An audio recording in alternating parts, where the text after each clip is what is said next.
Bonjour. Nous avons été sollicités pour intervenir donc, sur un exemple assez concret qui va bien caractériser tout ce qui a été dit. Donc, je vais faire rapidement une contextualisation par rapport au TESI, puis dans un second temps passer rapidement sur le cas concret d'un accès en lien avec un règlement particulier de police de navigation sur un cours d'eau. Le 22 mai 2015, nous avons mis en place avec le département des Landes une DESI interdépartementale pour inscrire un itinéraire nautique qui donc concerne les deux départements, avec pour enjeu principal notamment par rapport à l'étude qui avait été portée par le Parc naturel régional des Landes de Gascogne, qui est le gestionnaire qui a porté le dossier devant les deux DESI, qui était un enjeu principalement en lien avec les accès. Donc 10 communes, 5 landaises et 5 girondines concernées, notamment par cette inscription.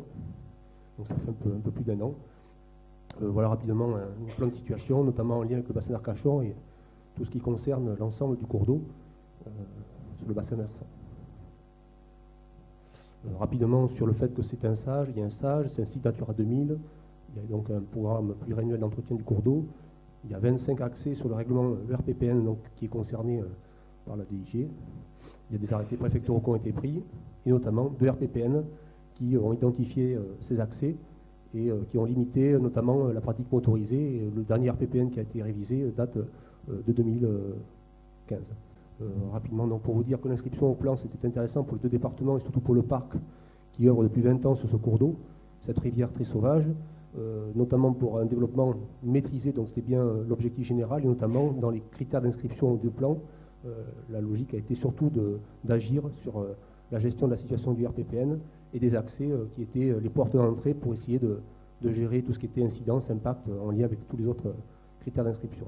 Donc dans le cadre de du volet de la maîtrise foncière, il y a eu du travail de fait notamment en amont, mais 2 points ont été levés grâce à l'inscription. L'accord du propriétaire parce qu'on est sur un cours d'eau domanial, donc il fallait l'accord du préfet et notamment pouvoir permettre aux gestionnaires d'intervenir directement sur le cours d'eau, tout ce qui était jusqu'à présent pas trop le cas. Donc on a réussi à obtenir une DG sur 5 ans, par autant sans transfert de compétences. Et sur l'échelle des communes, l'enjeu étant la maîtrise d'accès, c'était vraiment l'enjeu majeur de l'inscription, donc nous verrons par la suite sur le cas qui est vraiment un cas épineux, ce qu'il en est aujourd'hui. Donc en fait, dans les actions qui sont passées devant les 2 commissions, plusieurs actions, dont l'action 1 qui était la plus importante, c'était lancer une étude sur la pérennisation des accès en lien avec la maîtrise foncière. Donc il a été question avec le parc, très présent évidemment, et avec le conseil départemental des Landes, d'agir sur l'acquisition foncière ou le conventionnement pour tout ce qui était les accès, puisque le cours d'eau en lui-même ne posait pas de souci en soi. Donc c'était aussi sécuriser individuellement les communes et les propriétaires privés qui étaient concernés, vous le verrez, par rapport au RPPN qui lui s'arrêtait au DPF et qui en fait gérait pas du tout la situation. Une fois qu'on était sorti de la limite de crue, on ne s'inquiétait pas trop de savoir si on était chez un propriétaire communal ou sur un propriétaire privé. Et sur 20 ans ou 25 ans de pratique un petit peu laissée à elle-même, les situations se sont parfois sécurisées, mais parfois pas du tout sécurisées. Alors, l'objectif de l'intervention, c'est véritablement la situation sur... il y a plusieurs communes qui sont concernées, notamment Mios et Salles, mais Salles plus précisément parce que c'est un cas qui a un petit peu mis la panique suite à l'inscription dans nos 2 services et avec le parc, concernant ce qui était le poste, qui est le poste de la commune de Salles, et notamment d'un PLU qui est en cours et qui était en lien avec la pérennisation de cet accès qui concerne le RPPN. Donc sur la commune de Salles, il y a 2 accès concernés, mais là en l'occurrence, le cas présent concerne un des 2, le plus important. Donc rapidement, une fiche qui détermine un petit peu, notamment sur le dessin de gauche, l'accès général sur les 25 communes. Donc on part en bas des Landes et on remonte vers le bassin d'Arcachon. Et Mios et Salles, et notamment Salles, est un endroit stratégique parce qu'on se rapproche du delta de l'Aller. Il y a une fréquentation très très importante. Donc bon, je ne vais pas revenir sur toute cette fiche-là, mais en gros pour vous dire que c'est à partir de cet endroit-là, il y a véritablement des enjeux importants sur l'embarcation, la débarcation et tout ce qui est rôle notamment des loueurs professionnels. Donc sur la partie de la situation, voici en fait le plan, notamment concernant le pont de Salles. Je vais essayer d'utiliser la petite souris. Donc la parcelle, en fait, l'accès est ici, sur la parcelle 194, et le RPPN classe cet endroit comme un accès d'embarquement et de débarquement. Nous avons sur la partie, alors je ne sais pas trop la souris, ici, vous avez un délaissement de la route départementale qui est propriété du département, qui c'est un accès donc, qui est dit public. Et depuis 20 ans, l'usage s'est réalisé sur cet accès ici, sachant que là où il y a un snack, et notamment la liaison piétonne qui est indiquée sur le plan, nous sommes à la fois sur un chemin rural, mais sur des parcelles qui appartiennent au parc. La parcelle 194, ajoutée aux 2 parcelles qui sont ici, dans le temps, la dissociation n'était pas faite et la parcelle 194 semblait être une parcelle publique. Il y a la servitude de marchepied qui ne peut pas être utilisée pour tout ce qui est emplacement, stationnement, et donc pendant 20 ans, les choses se sont faites, les loueurs ont travaillé, ont débarqué, l'accès s'est totalement érodé, devenu très grand, il y a une pratique importante qui s'est mise en place, et puis quand on a commencé à travailler l'inscription et quand on a travaillé la commune, subitement, il y a quelques mois de cela, le propriétaire de ces 3 parcelles, notamment de la 194, s'est mis à informer la mairie qu'il voulait vendre. Donc en fait, ce qui s'est passé, c'est que sur la rive droite, donc, le site est une parcelle privée, la 194, entourée par les propriétés communales 204, 205 gérées par le parc, et la parcelle 1200 et 12320 font partie de la même propriété. Alors, sur la situation telle qu'on l'a rencontrée, je vous ai mis des photos pour expliquer que quand on va sur le terrain, quand on pendant 20 ans on ne se pose pas la question et que le propriétaire, qui est un Salois, laissait faire les choses telles quelles, et que rien n'avait été véritablement solutionné, ce muret, vous voyez ici, avec la flèche, dissocie en fait cette parcelle de cette parcelle où il y a une maison et un grand jardin. Donc on n'a véritablement pas l'impression, quand on est sur place, même quand on s'occupe du dossier, et quand on n'est pas alerté, et qu'on ne fait pas trop attention à tout cela, que cette parcelle est privée. Et en fait, elle l'est. Et quand le propriétaire s'est mis à vendre, bien évidemment, la solution a commencé à être difficile. Donc du coup, ce qui s'est passé, c'est que par rapport au travail qui était engagé, on s'est donc rapproché du poste, de la commune, et l'ensemble des 3 parcelles était dans le poste, comme vous pouvez le voir sur la flèche jaune, en emplacement réservé. Le problème, c'est que l'emplacement réservé, donc il y a le droit de préemption, donc on a été informé, on était dans un premier temps, ça a été un élastique, hein, on a été rassuré, donc on s'est dit on va pouvoir faire agir sur le droit de préemption, et au final, ce qui s'est passé, c'est que la parcelle 194, qui n'intéressait que le département, la commune et le parc pour l'acquérir, pour pérenniser l'accès, en lien avec l'inscription et les enjeux dont j'ai parlé, ne pouvait pas l'être seul. C'est-à-dire que le droit de préemption était possible que sur l'ensemble de la parcelle, des 3 parcelles. Or, les 2 autres parcelles, c'est une grande maison, donc c'était un prix gastronomique qui était totalement impossible de mettre à disposition du propriétaire. Donc le propriétaire salois, lui, était intéressé de vendre cette parcelle parce qu'il prenait conscience des enjeux, et bien évidemment, très rapidement, des loueurs professionnels privés d'autres départements, notamment du Périgord, se rapprocher du propriétaire pour essayer d'acquérir cette parcelle, et notamment l'ensemble de la parcelle pour pouvoir la verrouiller et pour en faire une entreprise de location de canoës. Donc en fait, sur la gestion de cet accès, notamment sur le règlement de police de navigation du cours d'eau et de Salles, l'enjeu était de pérenniser l'accès. Et ce dont on s'est rendu compte, c'est que dans le cas de la vente de la parcelle, le doute sur la maîtrise de cet enjeu est devenu fort. Il y a eu des allers-retours avec la mairie, avec le parc. Le POS, le PLU n'avait pas été accepté, donc on en était encore sur le POS à l'époque où très récemment cette gestion devait être mise en place. Et l'emplacement qui était réservé dans le cadre du POS, et notamment par rapport à la préemption, n'était pas possible sur la parcelle qui nous intéressait. Donc il y a ce cas de la parcellisation qui a été une forme de découverte dans le sens où on ne pouvait pas acquérir l'ensemble du bien et qu'on n'était intéressé que par la parcelle 194. L'obligation a été de négocier à l'amiable avec le propriétaire qui a entendu tout cela et qui était conscient des enjeux de laisser sa propriété complète à un loueur professionnel qui voulait en faire des choses qui n'auraient pas correspondu aux enjeux de l'inscription et notamment de ce que le parc qui, depuis 20 ans sur cette gestion, essaie de mettre en place. Et qui plus est, on était sur une partie en lien avec le RPPI, donc zone inondable. Donc ce qui s'est passé, c'est qu'il y a eu une évaluation de France Domaine, dans un premier temps, dans un contexte où la parcelle était pas inondée, c'est-à-dire qu'elle était telle qu'elle, très sèche. Donc le montant était important.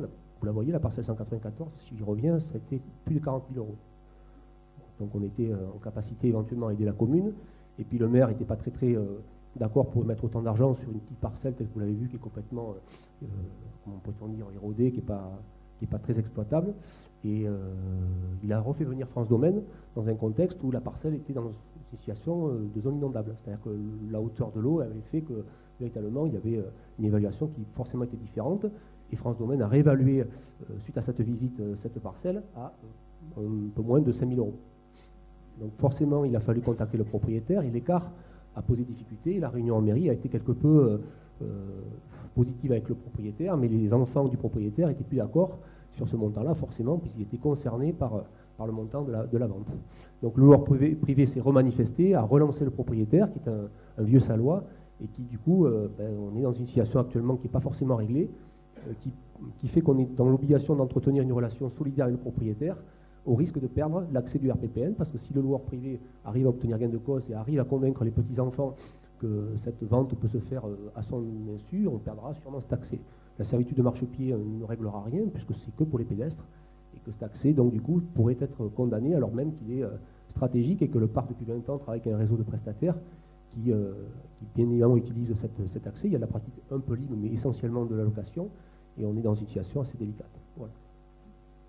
Donc du coup, ce que je en conclus avec le parc et la collecte des landes, c'est que, effectivement, par rapport aux documents d'urbanisme, le poste, et notamment ce qui, de notre point de vue, est très important dans ce que j'ai entendu, c'est effectivement bien identifier les enjeux, les zones concernées quand on inscrit un ESI ou DESI, ce qui n'était pas complètement le cas, puisque bon, si j'ai le temps, je vous montrerai le SIG, quand on a inscrit les ESI, on n'a pas forcément verrouillé tout ce qui est document d'urbanisme.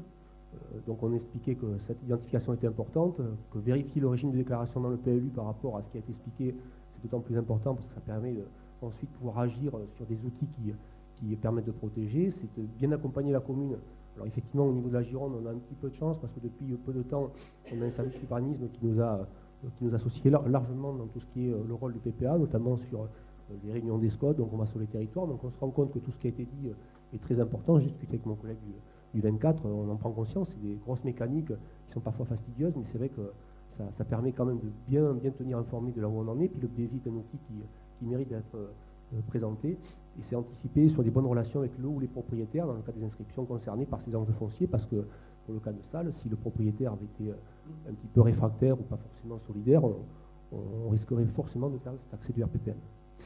Voilà pour ce qui concerne cette situation sur le cas de salle. Et puis il y en a une qui n'est pas très loin, qui concerne Mios, qui est quasiment la même chose, si ce n'est que là on est sur un propriétaire assez réfractaire qui a hérité d'un bien de son père qui est décédé, qui était donc quelqu'un de Mios, qui a monté une rôtisserie, un commerce, qui a grillagé, qui a condamné l'accès. Donc on est dans une logique, c'est pour ça que je posais la question sur le retrait de berge, qui est un petit peu tout autre, mais pour expliquer que le contact avec les propriétaires sur ces situations-là est important pour bien anticiper, quoi. Voilà pour ce qui est cette présentation. Je veux bien. Alors c'est vrai que par rapport à SIG, j'entendais parler tout à l'heure de plein de choses qui faisaient le lien avec cette présentation. Elle corrobore des choses sur lesquelles on a un petit peu commencé à travailler. Donc on a un SIG qui a été mis en place dans le cadre qui est une version web qui permet de partager avec les membres de l'ACDESI les dossiers, d'anticiper. Et dans les onglets qui ont été mis en place, donc on a le cas de salle. Et donc dans les dossiers que l'on présente, on a notamment, pour l'instant, plein de petites choses qui ont été mises en place, qui sont des onglets qui permettent de recenser pas mal de choses, notamment sur la maîtrise foncière. Et dans ce cadre-là, il est possible que très rapidement, par rapport au travail que nous demande de faire le service urbanisme, ils ont mis en place une plateforme, on puisse rajouter un onglet qui permet, dans le cas de l'inscription, et qui actuellement n'est pas le cas, de pouvoir, comment pourrait-on dire, dans ce que j'ai entendu dire par rapport à l'intervention précédente, de bien cadrer tout ce qui est inscription en lien avec une forme de garantie. Il y a la garantie de la maîtrise foncière, mais la garantie aussi des documents d'urbanisme, puisque le porter à connaissance est une chose, mais il est vrai aussi que par rapport à des situations comme celle-ci, l'inscription pourrait aussi être validée, délibérée par le département par rapport au plan, que si ce genre de choses était assuré. Donc ça c'était un SIG avec le cas de salle. C'était juste pour vous expliquer qu'on intégrera probablement dans les conditions d'inscription aussi tout ce qui est document d'urbanisme qui actuellement est dit mais pas forcément mis en œuvre. Non, alors, juste une question par rapport à votre procédure. Alors, ça a peut-être été dit aussi ce matin, mais j'ai peut-être pas tout entendu. Là, voilà. Pourquoi vous n'avez pas fait une DUP? Ou, je sais pas, l'outil DUP n'a pas été évoqué ce matin-ci? Déclaration d'utilité publique, pardon. Ça n'a pas été évoqué, non. Et vous n'avez pas été dans ce type de procédure? Non, on n'a pas été. On a, dans un premier temps, considéré que le poste, par rapport à l'emplacement réservé, était une solution par rapport au droit de préemption. C'est la référente urbaine et une juriste qui nous ont un peu guidés dans ce travail-là, parce que quand on a été confronté à cette situation-là, pour ceux qui travaillent sur les DESI, c'est vrai qu'on apprend beaucoup de choses très vite, on s'imprègne pas mal de savoir, mais on a besoin de gens comme ça pour nous épauler. Et c'est quand, en fait, le cas de cette parcelle 194 a été évoqué, et cette déparcellisation et le fait que la préemption n'intervenait plus, qu'on a commencé à s'affoler. Donc du coup, aujourd'hui, il n'y a que cette situation qui a été évoquée, notamment la négociation à l'amiable avec le propriétaire sur cette déparcellisation. Et la DUP, non, n'a pas été évoquée ni avec la mairie, ni avec, comment dire, les références qui nous ont épaulés. Donc, non, oui. Juste là-dessus, effectivement, dans le recensement qu'on avait fait, et je pense que Frédéric Roux et Katia Zantag pourront confirmer, on a peu ou pas d'exemples d'expropriation au sens propre, hein, qui concerne le champ des sports de nature. Je ne parle pas des grosses activités voilà, de ski ou éventuellement de gros itinéraires cyclables, je ne sais pas, mais en tout cas sur nos petites activités, voilà, des embarquements, un site de décollage, on a peu d'exemples vraiment d'expropriation au sens propre. Il y a l'exemple, mais qui est en cours seulement, voilà, du département de la Drôme, qui s'interroge peut-être à accompagner une commune dans ce sens-là pour un itinéraire de VTT qui est bien connu d'ailleurs par les acteurs du VTT qui sont là dans la Drôme. Mais voilà, on a peu d'exemples en tout cas de communes qui soient allées jusque-là. Le tour du lac d'Annecy, alors je ne sais pas les contextes, mais ils ont exproprié, en tout cas ils ont mordu 6 mètres au moins pour faire la voie cyclable dans les villages, sur les terrains privés. Et là, il y en a 50, hein, parce que c'est des maisons privées, ils ont mordu sur les terrains. Donc pour une piste cyclable. Donc il faut peut-être étudier le cas, comment ça a été fait, quoi. Je ne sais pas, mais je suis riverain, donc je sais... quoi, j'ai pas été... Non, je vois tous les jours, en passant, qu'il y a eu des changements de parcelles, quoi. Est-ce qu'il y a d'autres questions sur cette présentation et sur la pérennisation des accès à l'eau? L'accès à l'eau, ça a été évoqué ce matin dans la hiérarchie des normes là, avec les SAGE et les SDAGE, où en général, effectivement, il y a sur les rivières et accès des enjeux importants sur l'itinérance nautique. Donc c'est des documents avec des instances de concertation, en tout cas des syndicats, sur lesquels on est présent et on peut effectivement agir, quoi. Je peux juste rajouter par rapport à ce matin, c'est qu'il y a un enjeu financier à hauteur de 70 000 €, puisqu'en fait, le plan, sur le PowerPoint un petit peu avant, vous voyez la parcelle, bon, rien n'a jamais été fait depuis 20 ans, par rapport à RPPN, le DPF, donc par la suite c'était un petit peu, on s'organisait comme tel, quoi. Et l'idée c'est quand même d'aménager une signalétique, favoriser la qualité, la sécurisation, et quelque part, par rapport à ce qui était dit ce matin, sur les fonds publics, sur la TA que prélève le département pour financer cette politique, et les communes qui seraient partenaires et le parc, forcément, cette somme-là pose interrogation sur... elle ne peut s'envisager que sur quelque chose qui serait pérennisé, bien évidemment, puisque c'est un montant où on n'est pas sur des poteaux ou éventuellement des balises qu'on pourrait... Là, on est sur du lourd, donc c'est aussi encore une question importante qui, ce matin...